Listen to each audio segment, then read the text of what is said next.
चलिए अब हम प्रश्नावली 1.1 का क्वेश्चन नंबर 3 को सॉल्व करते हैं।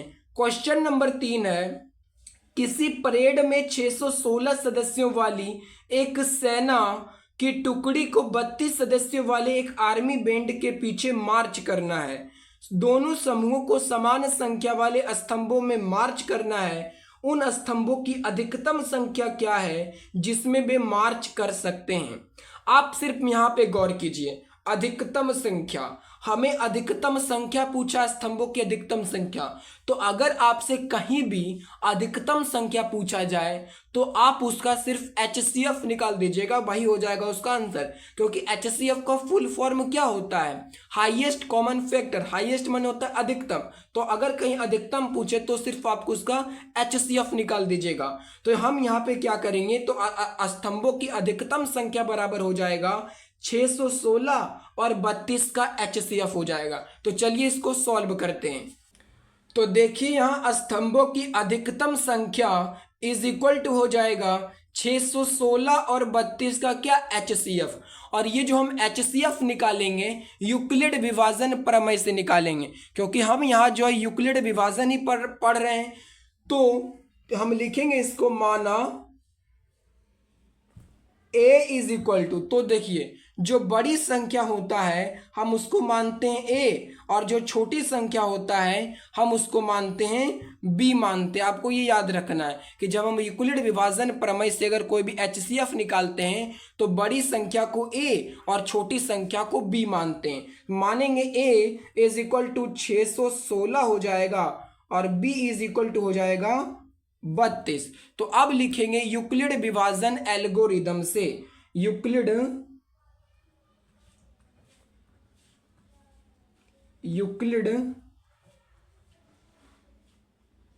विभाजन प्रमेय से, या फिर एल्गोरिदम से, कुछ भी लिख सकते हैं। तो यूक्लिड विभाजन प्रमेय से, तो यूक्लिड विभाजन प्रमेय कहता क्या है, कहता है कि A is equal to BQ plus में R, जहां A को बोलते हैं वाज्य, B को बोलते हैं वाजक, Q को बोलते हैं भागफल और R को बोलते हैं शेषफल। तो देखिए यहाँ पे A का मान कितना है, 616 है A का मान, और देखिए B का मान कितना है, तो B का मान है 32। अब Q का मान क्या होगा, तो जब हम 32 से 616 में भागा देंगे तब पता चलेगा कि Q का मान क्या होगा। तो हम इसको साइड में भाग देते हैं, 32 से भागा देते हैं 616 में।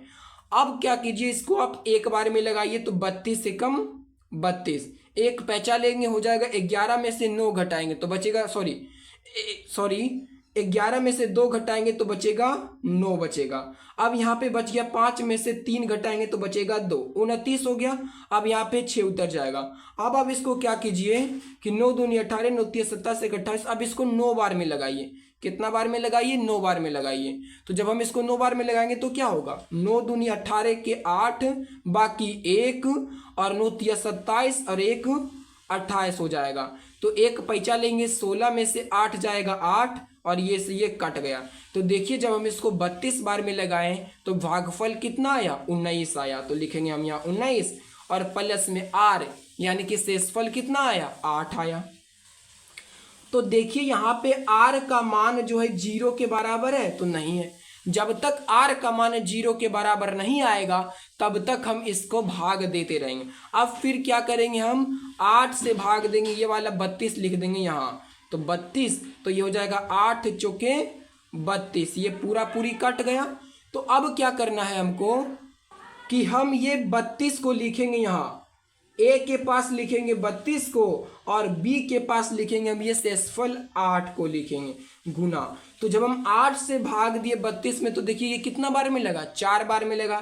तो हम Q के जगह पे लिखेंगे 4, और देखिए R का मान कितना आ गया, अब 0 आ गया, शेषफल कितना बचा, 0। तो लिखेंगे कि R बराबर 0 आ गया, इसीलिए हो जाएगा HCF इसका कितना हो जाएगा, तो HCF हो जाएगा इसका 8 हो जाएगा। जो अंतिम भाजक होता है ना वही होता है इसका HCF, तो HCF बराबर हो जाएगा 8।